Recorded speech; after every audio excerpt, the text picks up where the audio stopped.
Hi everyone, today we have a short overview of Jenkins development tools. We have a number of people on the call, so it will be a kind of interactive discussion. We are going to talk about plugin compatibility test, acceptance test harness, Jenkins test harness, and libraries and pipelines. We have an open source. So if anybody has any questions, just say something. So there is no need to end until the end, and it's generally an ad hoc session. So just to understand the level of knowledge,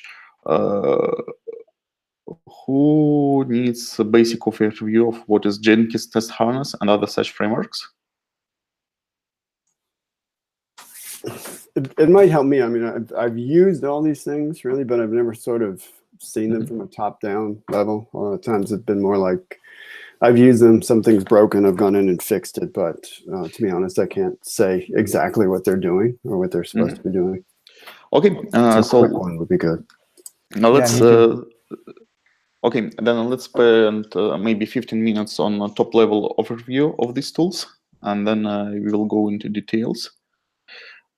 Just a second, I'll share my screen. Okay. So, do you see my screen? Yes. Okay, I believe I have nothing secret, except my playlist, of course. Okay. I don't see a screen. I'm going to reconnect. So I see an error message. Okay, let's wait for Karen. Meanwhile, I'll just open the link.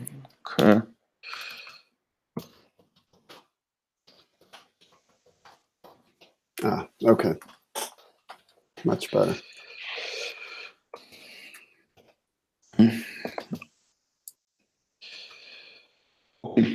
So in Jenkins, we have a number of test frameworks which we use internally in order to do all kinds of test automation.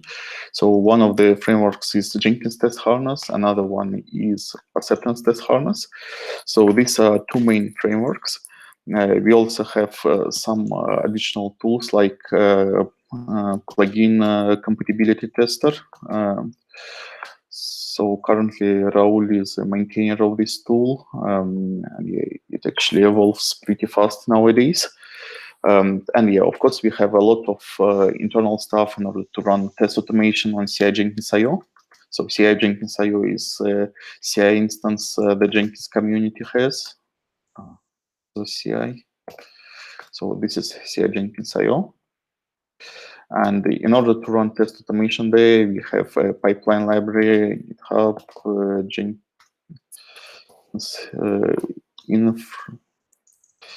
infra pipeline library.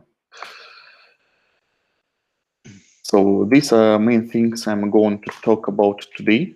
And yeah, let's just do a short overview. Do you want anything else to be added to the list?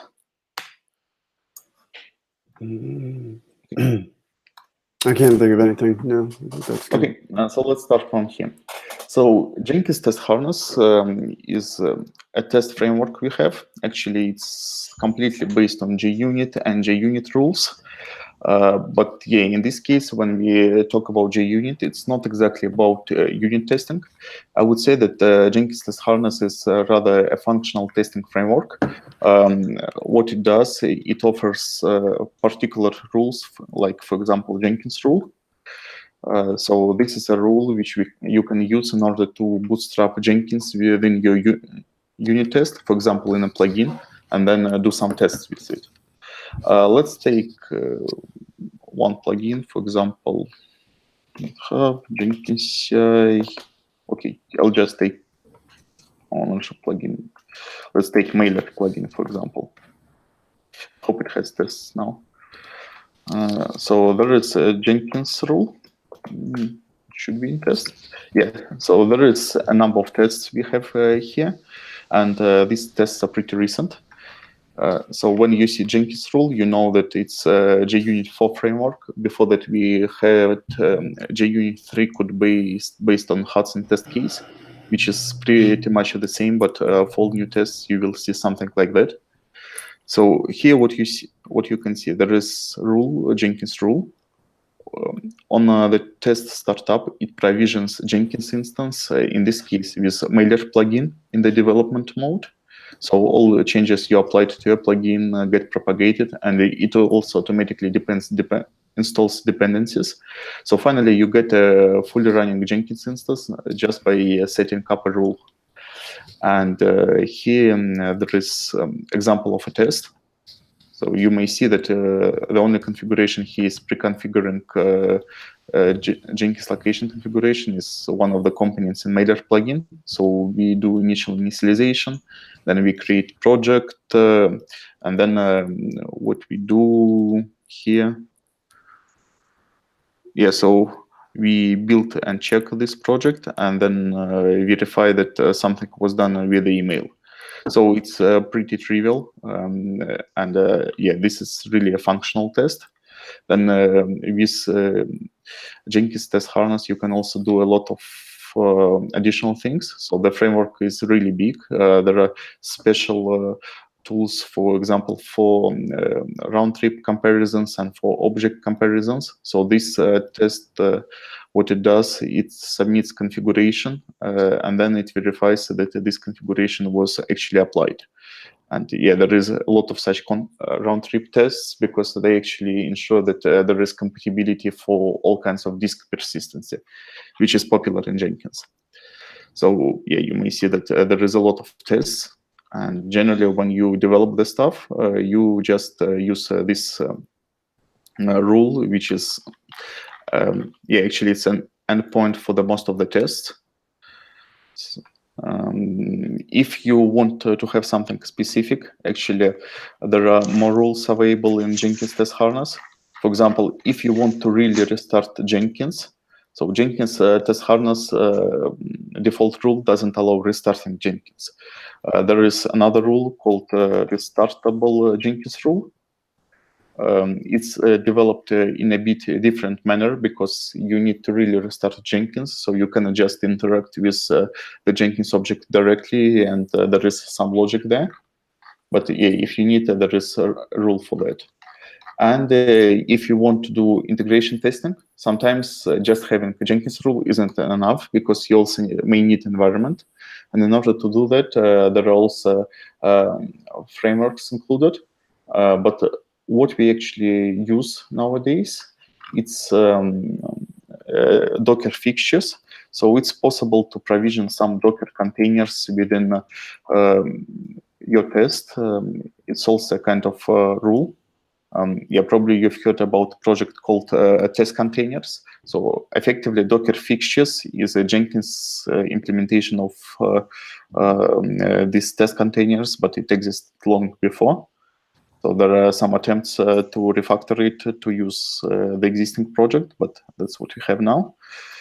So it should be called Docker. Let's see. Yeah, so here's example. Docker. So Docker rule. So this Docker rule actually provisions Java container. So you may see that what happens here, that when the test starts, the rule gets initialized and you get the container provisioned, and then you can do something with this container within your test. So let's see what happens here. Yeah, so there is upgradability test, I believe. So they get container, they initialize Jenkins agent with SSH launcher. It connects to this container and then starts operating. So this rule is really being used to provision containers.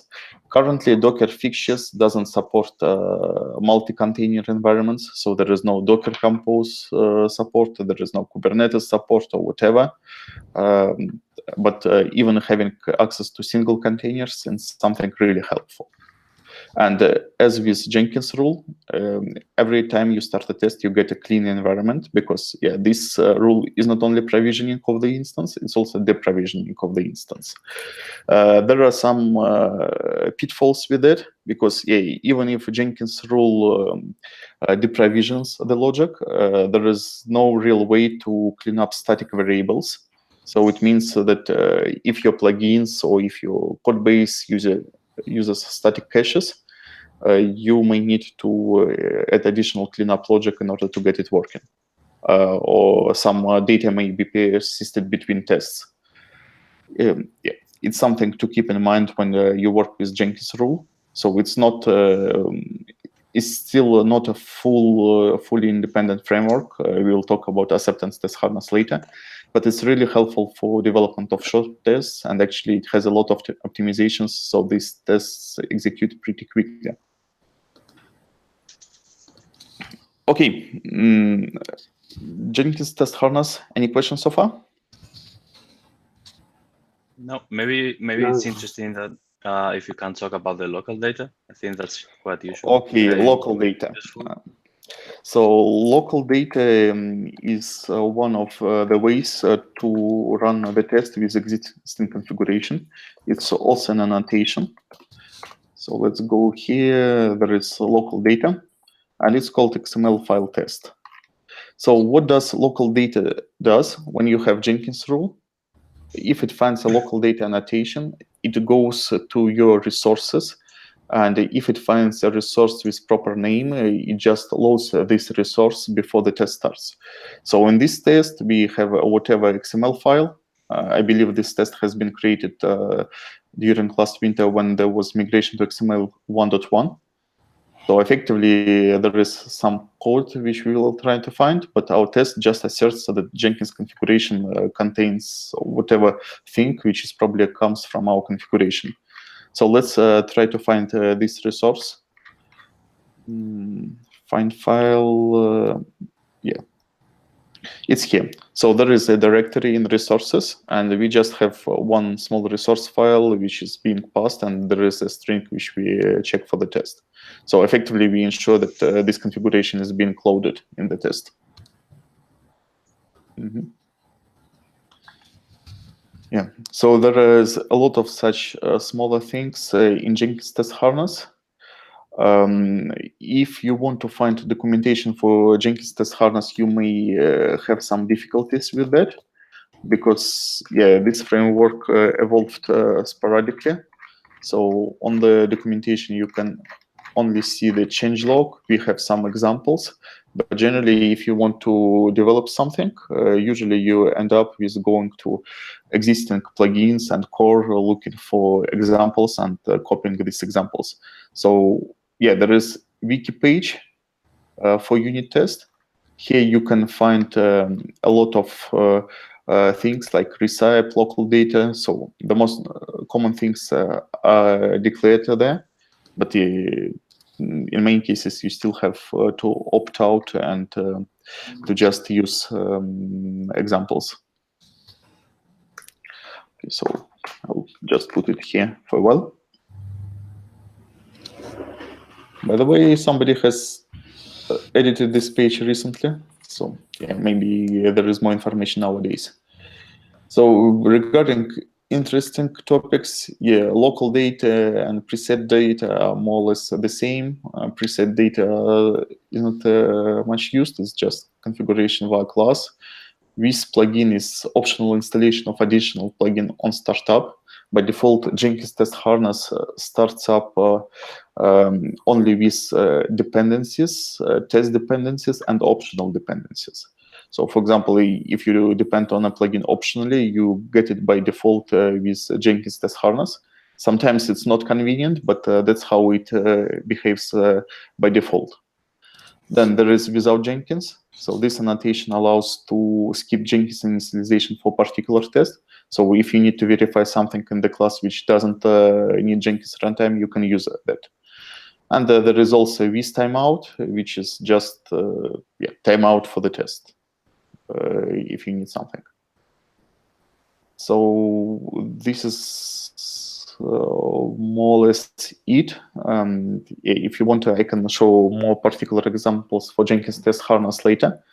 But I would propose to move to Acceptance Test Harness, Sure. which is yes. Yeah, no, I agree. I think that's good. That's a great introduction. Thanks. Okay, so if needed, we can set up more sessions to deep dive to particular frameworks because all of them are pretty big. So Acceptance Test Harness, as you may see, it's another test framework based on Selenium and Docker. So this test framework actually implements everything we cannot do in Jenkins Test Harness. And primarily, it includes web UI tests. So in Jenkins Test Harness, you can create a web client. Web client allows, for example, to verify web pages if you need. It allows to verify some REST API interactions, etc. So you can do some UI testing using Jenkins Test Harness. But if you want something real, for example, interaction with web UI, then Acceptance Test Harness is a way to go. It includes Selenium, so if you're familiar with Selenium development, everything is more or less the same. So in Jenkins Test Harness, actually we have a number of tests. So this framework by default went to wrong repository, I guess. It's main Java. The most of the code is in test, of course. So here, what do we have? We have tests for plugins. We have tests for the core. So and we also have self-tests. So here, for major things, we have some test automation. So you may see that for the core, there is actually not that many tests here, but it's still some, and it does some interactions. For example, we can take a look at create item test. So here you may see that you want to verify that duplicate item names create errors. So you use Selenium in order to create a freestyle job. So there are common methods for basic steps. So you do not need to use low-level operations for everything. Then you look for new job field. You in the form you fill in some information. And then when you do that, you can also continue that. For example, here what we do, we created one job, then we try to create another job with the same name. There are some checks I do not really know what about. When we try to click a button, we expect that the submission fails. So this is just a Selenium framework. So you may see that there are some web elements which are direct access to Selenium and some top-level accesses. This is how it's implemented. And yes, Selenium is also Jenkins Acceptance Test Harness is also powered by Docker. So if you need specific environment for some tests, you can get that. If we talk about plugins, one of the biggest problems of Acceptance Test Harness is actually it's implemented as a test suite. So if you open plugins, you may discover that there is a lot of plugins here. So whomever creates a test for the plugin, then they create a separate test, they create a data model, and then implement these tests. So it's actually good, and there are tests for critical plugins. So if you take a look at LDAP plugin, you may see that it also uses Docker. It uses a specific version of LDAP plugin. So it's also something missing in Jenkins Test Harness. In Acceptance Test Harness, you can actually create tests for different versions of plugins if needed. And here we use Docker container in order to have LDAP running, and then we do some tests with LDAP plugin, I believe. So this is how it works. But everything is put in the same framework, excepting Blue Ocean Test. So Blue Ocean Test has its own test base. Actually, there was a project idea to detach these tests and to allow keeping them in plugins. Ryan Campbell, one of Jenkins contributors, he was working on the framework for that a few years ago. And yeah, I believe there was a lot of enhancement done in this direction. But yeah, I'm not 100% sure it was finally released. So if you take a look at the Blue-Ocean, you may see that there is a Blue-Ocean acceptance test. So yeah, Blue-Ocean guys decided that they have their own test framework. Well, it's reasonable because Blue-Ocean is largely about JavaScript, etc. So you may see that there is JS entries there. So they write some tests with JavaScript, which is not quite supported by common acceptance test harness. So they have some other tools embedded. But there are still classic Java tests, and these Java classic tests, actually, they're also Jenkins Test harness based. Yeah, so it uses the same framework. Yeah, if somebody is interested to make notes, please feel free to do that.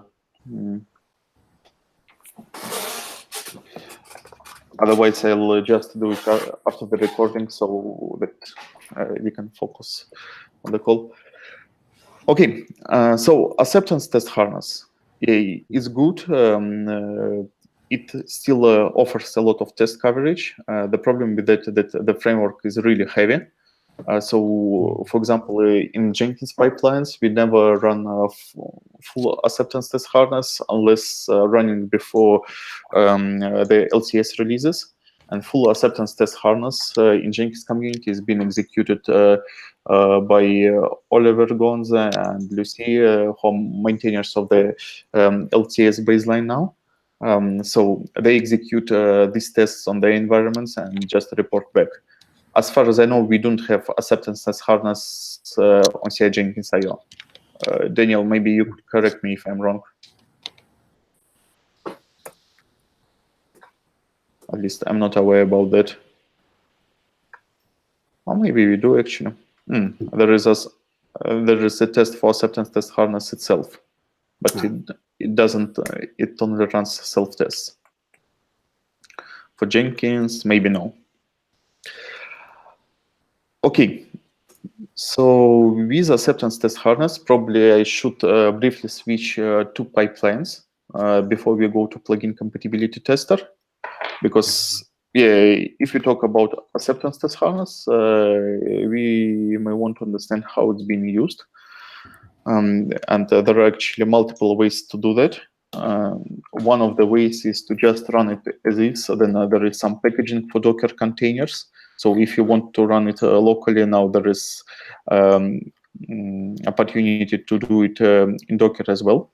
And there are some enhancements which have been done recently by Raul in order to make it available on bigger instances. So there is pipeline library, and pipeline library is actually the pipeline library being used on CI Jenkins IO. So it includes several standard components, for example, build plugin, and also steps like run ATH, run PCT. So if you want to run ATH against your plugin, there is a step for that. But generally, what we use in Jenkins mostly is build plugin. So if you take a look at each plugin, you may see that there is Jenkins file in the root. And this Jenkins file usually contains something like that, build plugin. So the rest happens in the library. So if you take a look at this build plugin, actually you may discover that there is some parameterization. So if you want to test against particular JDK versions like JDK 11, you can pass it here. You can also pass platforms like Linux and Windows. By default, we built on both. And yeah, there is a way to test against multiple Jenkins versions, etc. So this framework offers some parameterization. But actually, what we do in this build plugin step, we just run in multiple configurations. We do the build there, so it's here. So yeah, there is a lot of Maven options magic, but effectively it ends up with run Maven. This framework also supports Gradle. There are some plugins in Jenkins being managed by Gradle framework, I won't be talking about it today, but yeah, just for your information, it exists. Okay, and after tests are executed, we just do some archiving.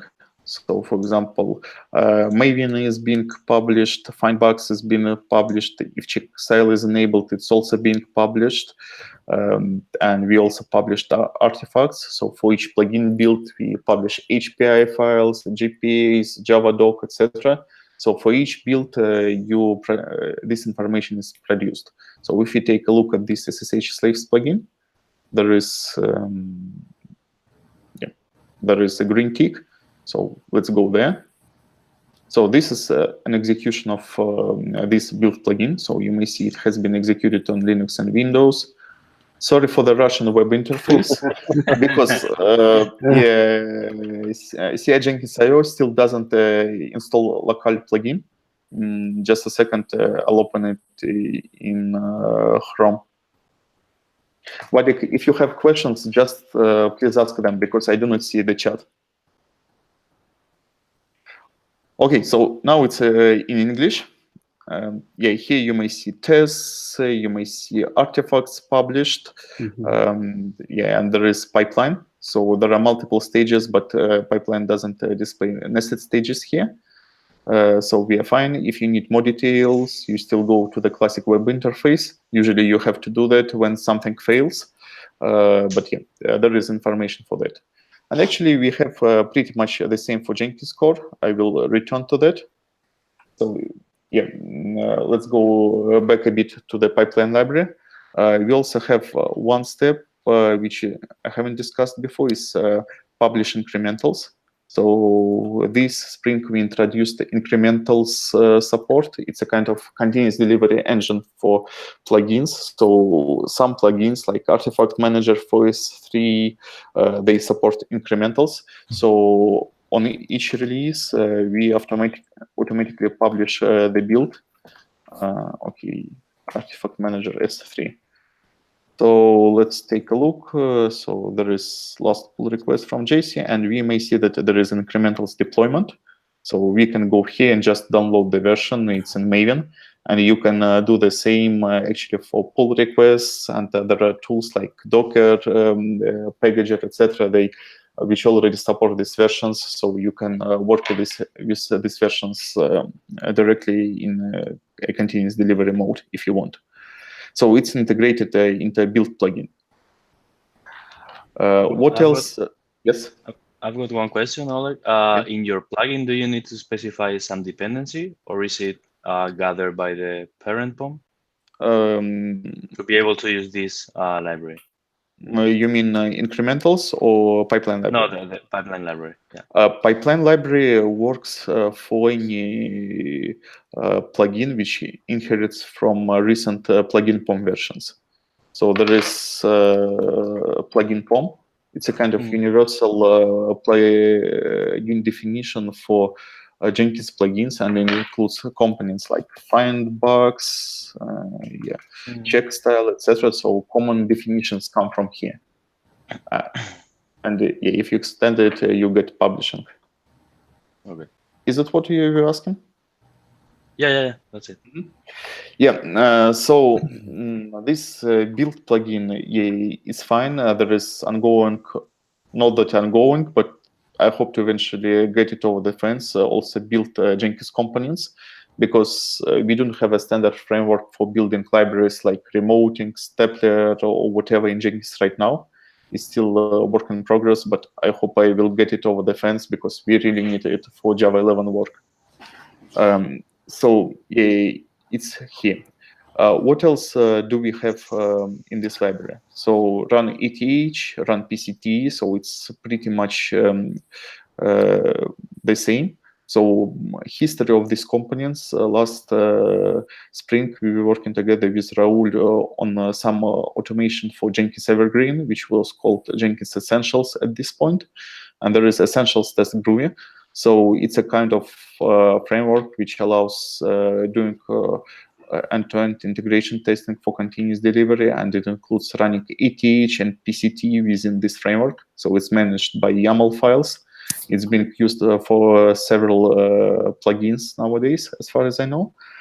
And yeah, there are steps like run ETH and run PCT here, so you can build with custom Word files if needed, with custom versions. And actually, this is just a steps which simplify using of these components. And there is some documentation here, by the way. So yeah, if you want to see how it's how it's used, you just go to this pipeline library and you see examples.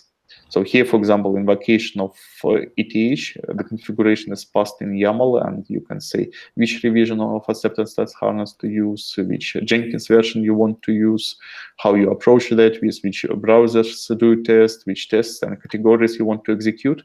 So effectively, this step saves a lot of time if you just want to run particular tests in your pipeline. And that's what we actually do in Jenkins core. So let me open Jenkins CI. Yeah, so Jenkins itself, it also has a Jenkins file, which defines the build process. You may see that we actually do a lot of the stuff internally, which still needs to be refactored a bit. But yeah, what we have here, that there is run ETH step included into the standard build flow, and actually we don't run everything. We run only particular components. So you may see here that there is a file called essentials YAML, and yeah, let's take a look at this file. I believe it's in the root. Not. It's in the root, but I have missed that. So you may see that here we only run category of smoke tests. So it means that we do not run the entire test suite because it takes about 24 hours or so on a single machine. We just run smoke tests. They take approximately 15 minutes, which is quite convenient for us. Then there is speed revision, so we know what we test with. And it's actually a part of Jenkins build pipeline. So we can go to the last release. And here what we have for Jenkins core. Now we run so we have run on Linux, we run on Windows with JDK 8. We also run acceptance test harness in parallel. So there is some execution. Currently we work on integrating Java 11 testing there. So there is a pull request, which is almost ready to go, I hope. Update to JDK to new Jenkins test harness and enable testing with Java 11. So once it's integrated, we will also have Java 11 testing as a part of our default test suite for weekly releases. So it's here, it's passing exactly the same graph, but also with Java 11. Okay, so going back to pipeline library, effectively this pipeline library is pretty convenient. We spent some time this sprint on refactoring it. So now there are common steps in InfraGroovia. So for example, if you want to run with Maven, you do not need to invent everything on your own because there is a step. Then there is some specifics because we run in Asia. We want to use mirroring instead of loading the vault. So yeah, there is some settings files which we pass. We still have support of JDK 7 if needed on our instance. And yeah, this is a framework which simplifies the definition of steps a lot if you develop CI for Jenkins IO. Okay, any questions? Nope. Yeah, I've seen something from Wadik in the list, but I'm not sure whether it's actual. Yeah, it was for test harness. Okay. Yeah, Baptiste mentioned that Evergreen also uses essentials YAML in order to define all these things. So yeah, this framework was originally created for Jenkins Evergreen, but yeah, generally there is no restriction. You can use it in other components if you need. And yeah, I believe we will have to update it a bit for Java 11 support. There are some scheduled tasks in Jenkins Jira so that we had support of Java 11 testing with all these components, because having acceptance test harness and PCT is really critical. So speaking of plugin compatibility tester, should we proceed there? Yes. Okay. GitHub, Jenkins CI, plugin Compat tester. So this plugin Compat tester, actually, this is a utility which allows to cross-verify particular plugins. So Jenkins Acceptance Test Harness, Jenkins Test Harness, Acceptance Test Harness, they work with particular versions. But you cannot create compatibility matrices, and it's still hard to cross-test multiple development versions of plugins. So idea of plugin compatibility tester, that it actually allows doing that, and it also creates a kind of reports. So this framework, we also invested time into it last spring, and now it has some documentation and also has Docker support.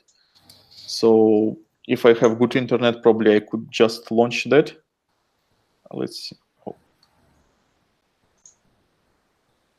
I just had a meetup yesterday, so there is a demo of something. Okay, so what do we have here? Documents, Jenkins, demo. Okay, let's just try to launch that.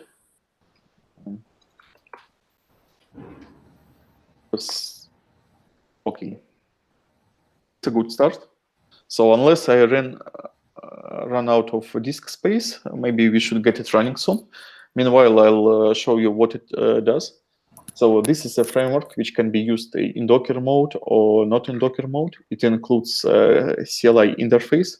So generally, it's a command which allows to do some testing. So you take PCT executable.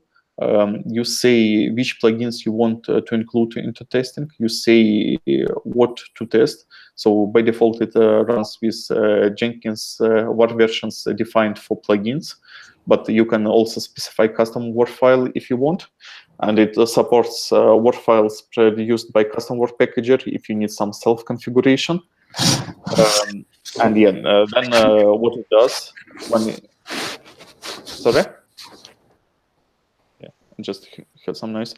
So then what it does here, it can build these components from local repositories. So it can check out plugin sources and build them on demand.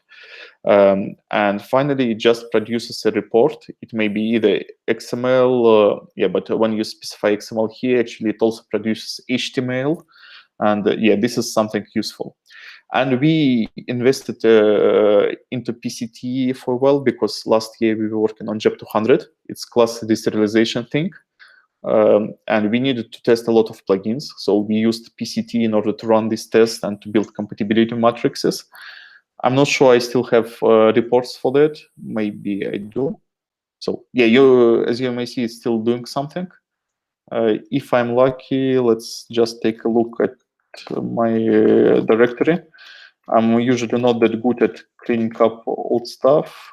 So yeah, most likely I have something for JEP 200. I do. So we have out. So this is actually PCT CLI. We were testing with Jenkins LTS release and with pre-release versions before. There are also some automation scripts, but actually it's something like that. So it just tests with a particular plugin, and we were running through a list of plugins which we suspected to be impacted by JEP 200. And here we have a PCT report. So let's see what's inside. Okay, yeah, it's here. So this is a report produced by Plugin Compatibility Tester. So you may see that I was testing with different versions. And for each plugin, we have some reports. So what PCT does, it takes your source codes or plugins, it modifies to run with recent Jenkins code, and it modifies plugin POMs, etc. if needed. And then it just executes the test, the common build and common tests. So it runs Jenkins test harness tests included into your plugin definitions, but it runs with custom versions. So we were talking about SSH slaves. Yeah, you may see that SSH slaves was compatible with JEP 200 at very beginning. So you can open a report here and you can see how it looks like. There is another unrelated issue, but yeah, generally it passes the build. All tests run and it runs with JEP 200. For some cases, we may see that there were failures. So here you may see that there is a build, so it even failed to check out the plugin because yeah, there is some expectations from PCT of how plugins should look like. So for example, if you require testing with a plugin, you need the plugin should be pointing to HTTPS GitHub in its POM definition. Otherwise, it will fail. Yeah. Finally, I'll show ownership plugin because it was one of the failing plugins. So yeah, there is a patch by Devin. Before this patch, actually, PCT was failing against this plugin because it was defining SSH here, and PCT was unable to check out the source code and modify them. So there is some issues there, but interesting thing is JEP 200. So let's try to find something. This report fails not to due to JEP 200, but due to parent POM updates. We needed to do a lot of such updates. I may have difficulties with finding an examples because when we were fixing the JEP 200 issue, we were actually rerunning the build. But yeah, maybe I'll be able to find something. Class filter. Unfortunately, there is no search supported, so PCT generates a pretty primitive report. It's still useful, but you cannot do a lot with it. Okay, so here's a JEP 200 issue. So yeah, we were able to discover issue in this plugin by running PCT. And this is pretty helpful because yeah, you can just run against arbitrary Jenkins core version and see what happens. So let's take a look at our, okay. Probably I didn't pass Maven cache, so yeah, likely it will take a while. Okay, so, we can take a look how to automate that. So you see this manual report, but actually there is an interest to have it generated out of the box. And that's why we have pipeline library step here. Okay, so this is pipeline library. And in pipeline library, we have run PCT step. And in this run PCT step, actually it's automation created by Raul. And this automation does some definitions. So you can also, so you may see that it's also driven by metadata file. And here's an example of this file. So for example, here we test with particular Jenkins version and we test with credentials plugin. Most probably there is a typo because it should be lowercase, but yeah, I'll double check later. And yeah, you can pass particular PCT URL, particular revision, etc. For PCT, nowadays we ship official Docker containers. So if you just want to run a PCT on your machine, there is Docker file, there is automatic deployment, and it's better to do that. But if you want to take a specific version, for example, unreleased fix for plugin compatibility tester, like whatever support of library snapshots, I'm not sure what was that. But yeah, in such case, you still can pass these options to your pipeline, and you can get it running. And actually, run PCT is used in some components. So let's just try to find them in Jenkins. Baptiste, I believe that Evergreen uses it, right? Okay, let's see.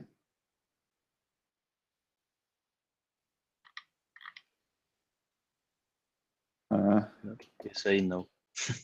It's not definite because it may be invoking essentials test nowadays.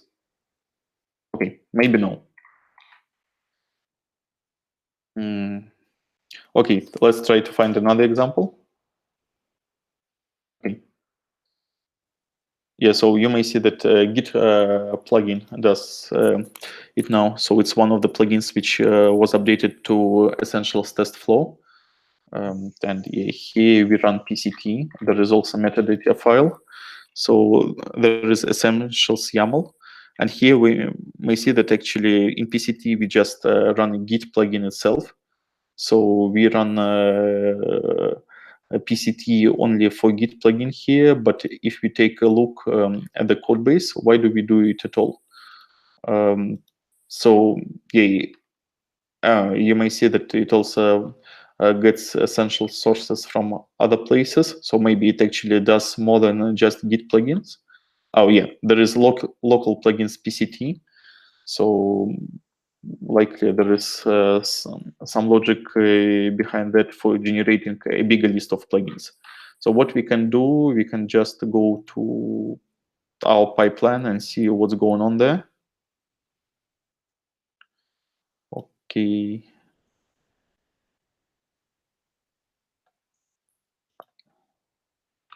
So Linux, let's try to find PCT here. Okay, it may be challenging.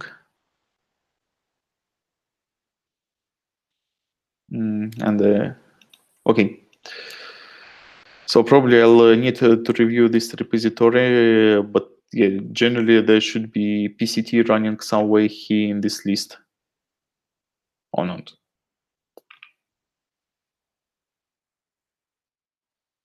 Okay. So maybe not. But if you want to do that, yeah, there are steps for that.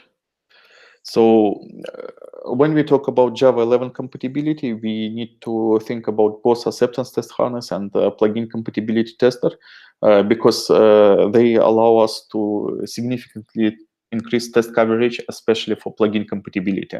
So what we have already done for Jenkins, we have Jenkins test harness passing. So we know that some plugins which are being used in Jenkins test harness are more or less compatible. But the most of integration testing nowadays comes from acceptance test harness and PCT. So we will need to update in order to get these tests running on our environments. SRC, test, Java, yep. So I would be happy to get all these tests running with Java 11 and to see what we are missing there. And pretty much the same with plugin compatibility tester. If we can run automatically compatibility testing against maybe 100 most popular plugins, it would also give us a lot of confidence when we release Java 11 support in weekly releases. Okay, this is what I wanted to say. Do you have any questions?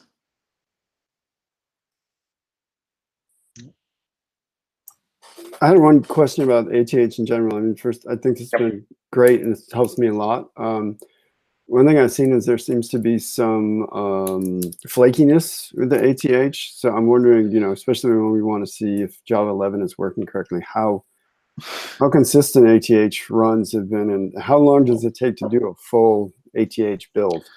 So last time I tried running full ATH on a single machine, it was something like, almost 1 day. Okay. There were some experiments with ATH parallelization. Right. And run ATH step actually supports that internally. Mm-hmm. So in run ATH, you can parallelize it across multiple machines. Mm-hmm. But yeah, it still takes a while if you want to run the test suite, and there is no automatic parallelization logic in Jenkins pipeline library so far. Okay. Regarding flakiness of ATH, so Jenkins is a web service. It includes a lot of various logic, including dynamic logic with JavaScript and whatever. Sure. And actually, we use ETH specifically to verify this logic. And yes, some tests are flaky, some tests rely on magic numbers like timeouts, etc. Okay. So ETH is not exactly famous for being stable, but it still gives us a lot of information. Okay. So right now, the builds in ATH are broken at all. I'm not sure whether it's infrastructure defect or not. So yeah, you may see that there is some parallelization split. It's parallelization of ETH internal tests. Okay, I should probably switch to Chrome again. That's fine. I'll talk to our infra team to install local plugin finally. But yeah, so you may see that some tests fail. Take a look why they fail. Oh, that's the forked booter problem, the Maven 3.5.4 problem, I think. Oh yeah. Nothing actually ran. Yeah, so definitely something needs to be done around ETH to get it stabilized, because the current state is not that good. But for particular tests, you still have options. So for example, when we were testing against security 200, we know about particular message patterns we are looking for. So when I was presenting this report, I was looking just for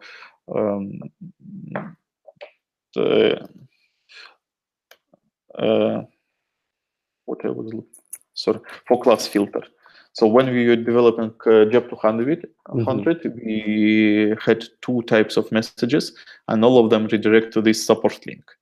So it means that we can just search across the entire test report and to find failures which print this warning, and then we know that it's something caused by Job 200. Even if not the entire test suite is green, it gives us a lot of information, and I believe that's something we should try to do for Java 11 as well, though it will be a bit more complicated there. Okay. Okay, that's good. Thanks. Yeah. Any other questions?